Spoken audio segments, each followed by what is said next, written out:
Square গ্রুপের প্রতিষ্ঠাতা chairman Shamsun চৌধুরীর জন্মশতবার্ষিকী উপলক্ষে মেডিকেল ক্যাম্প সম্পর্কে জানালেন সহকর্মী মাহমুদ কমল।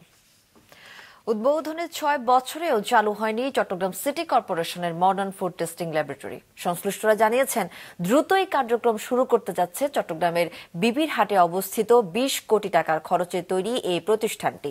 চট্টগ্রাম থেকে মোহসেনাত শিহাব জানাচ্ছেন বিস্তারিত। ক্যামেরায় ছিলেন রবিউল টিপু। খাদ্যের মান পরীক্ষার সব ধরনের আধুনিক যন্ত্রপাতি সমৃদ্ধ একটি পরীক্ষাগার বন্ধ হয়ে পড়ে আছে গত ৬ বছর ধরে। চট্টগ্রামের বিবিরহাটে ২৮০০ বর্গফুট জায়গার উপর ২০১৯ সালে উদ্বোধন করা হয় এই ফুড টেস্টিং ল্যাবের।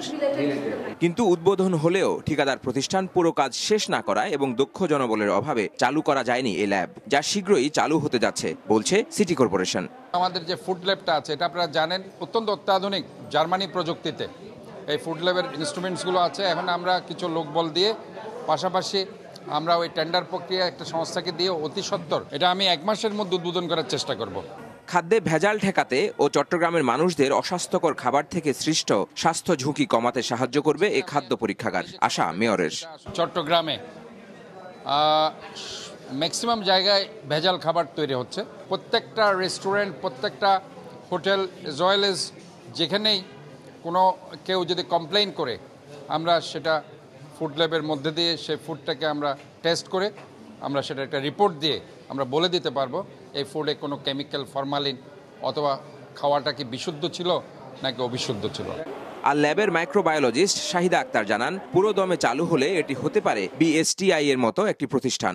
এটা খুবই অ্যাডভান্স একটা ল্যাবরেটরি। এখানে আমাদের মাইক্রোবায়োলজির জন্য ডেডিকেটেড একটা ফ্লোর, কেমিস্ট্রি ল্যাবের জন্য একটা ডেডিকেটেড ফ্লোর, আবার আমাদের উপরে কেমিস্ট্রি ল্যাবে আপনার অ্যাডভান্স কেমিস্ট্রি ল্যাব আলাদা, বেসিক কেমিস্ট্রি ল্যাব আলাদা। আমাদের সিটি কর্পোরেশন এলাকায় যারা বসবাস করেন ওনারা যে সেফ ফুডের যে বিষয়টা ওইটা এনশিওর হওয়ার জন্য আরেক ধাপ চট্টগ্রাম আগায় যাবে যদি এটা চালু করতে পারে। এশীয় উন্নয়ন ব্যাংক এডিবির অর্থায়নে স্থানীয় সরকার মন্ত্রণালয়ের একটি প্রকল্পের অধীনে এই পরীক্ষাগার নির্মাণ করা হয়েছিল। এতে ৮২টি আধুনিক পরীক্ষার সরঞ্জাম রয়েছে। সফলভাবে এটা চালু করা গেলে একদিকে যেমন রাজস্ব পাবে চট্টগ্রাম সিটি কর্পোরেশন, অন্যদিকে এ শহরে ভেজাল খাদ্যদ্রব্য কমে আসবে অনেকটাই, আশা সংশ্লিষ্টদের।